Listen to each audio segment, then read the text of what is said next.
बोलिए श्री कृष्णचंद्र भगवान की जय हो, बंसी वाले की जय हो, राधा रानी सरकार की जय हो। ओम नमो भगवते वासुदेवाय। ओम नमो भगवते वासुदेवाय। ओम नमो भगवते वासुदेवाय। श्रीहरि शरणं सच्चिदानंद रूपाय विश्वोत्पत्त्यादिहेतवे तापत्रय विनाशाय श्रीकृष्णाय वयं नमः। मंगलं भगवान विष्णु मंगलं गरुड़ध्वजः मंगलं पुंडरीकाक्ष मंगलाय तनोहरि। आइए आप सभी को हम श्रीमद् भागवत महापुराण की कथा श्रवण कराएंगे। कल यहाँ तक सुनाई थी आप सभी को।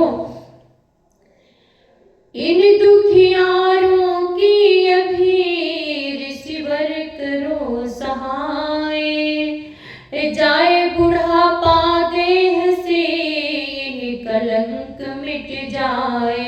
ऋषि ने अपने ढंग से उन पर किए प्रयोग, सब प्रयोग खाली गए मिटान मानस रोग। नारद ने कहा देवी ठहरो, मैं शीघ्र लौट कर आऊंगा। कोई अचूक औषधि लेकर इनकी यह व्यथा मिटाऊंगा। कोई अचूक औषधि लेकर यह कह कर गब ने उसी समय ऋषिराज बद्रिकाश्रम में दिन बीत रहे चिंताओं में, दुविधाओं में, वृत संयम में। कुछ पूछताछ की इधर उधर, कुछ करते रहे विचार वहाँ, कुछ करते रहे विचार वहाँ। तब तक ईश्वर की माया से आ पहुँचे सनत कुमार वहाँ। तब तक ईश्वर की माया से आ पहुँचे सनत कुमार वहाँ। नारद ने ऋषिगण रोक लिए, उन दुखियारों का हाल कहा, अपनी बीती भी बतला दी। फिर माता भक्ति का सवाल कहा। सुनते ही सारा चरित बोले सनत कुमार, ऋषिवर अब संसार में है कलि का अधिकार। सनत कुमारों ने कहा, हे देवऋषि नारद, अब इस कलिकाल में, इस युग में कलयुग का अधिकार है। वैराग्य ज्ञान से यह कह दो, अब मरे न दुनियादारी पर। दोनों ही फिर आफत समझो, दोनों ही पर आफत समझो, और तरुणी भक्ति विचारी पर। श्री अन्न देव की चिंता में उन देवों पर विश्वास कहाँ। श्री पेट देव की पूजा में हरि पूजा का अवकाश कहाँ। श्री पेट देव की पूजा में हरि पूजा का अवकाश कहाँ। और संत कुमार जी कहते हैं, आज का युग ऐसा है, जो प्राणी है वो उसे बहुत ही भूख सताती है। वो अपना सारा दिन पेट भरने के इंतजाम में रहता है, उसको ये भगवान की पूजा करने के लिए फुर्सत नहीं है। इसलिए ज्ञान वैराग्य परेशान न हो, और माता भक्ति भी। बतलाओ ऐसी हालत अब समय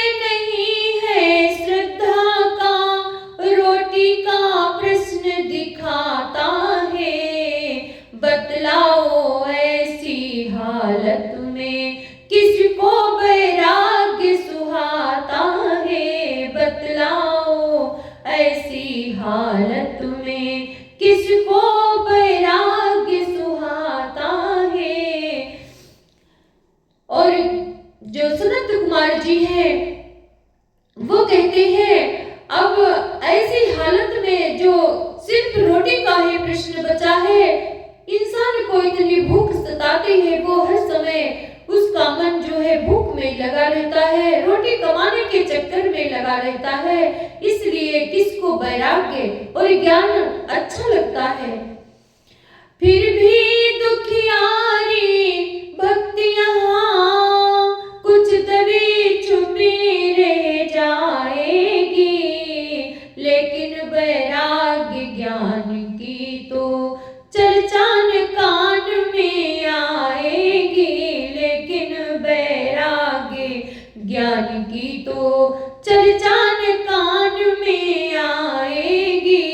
सनत कुमार जी कहते हैं जो भक्ति माँ है थोड़ी बहुत कहीं न कहीं दबी छिपी रह जाएंगी, लेकिन यहाँ ज्ञान वैराग्य की कोई चर्चा नहीं करेगा। ये कलयुग है।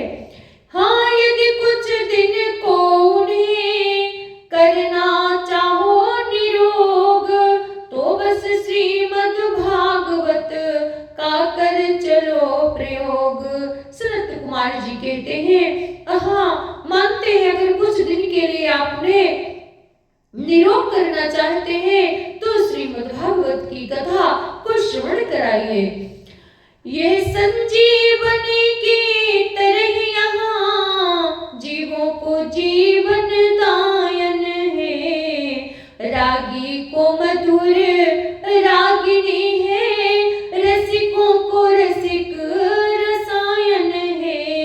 इस गाथा से वैराग्य ज्ञान आप ही तरुण हो जाएंगे।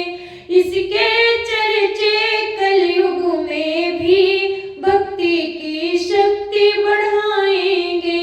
सनत कुमार जी ने कहा है नारद जी से, ये जो श्रीमद् भागवत की कथा है बहुत ही सुंदर है, जो इसको राग से गाएंगे उनके लिए ये रागिनी है, बहुत हृदय को आनंद देने वाली है। जो रस के साथ रसिक जन है, भगवान श्री कृष्ण के भक्ति में डूबकर इसका गायन करेंगे, उनके लिए ये रसायन है।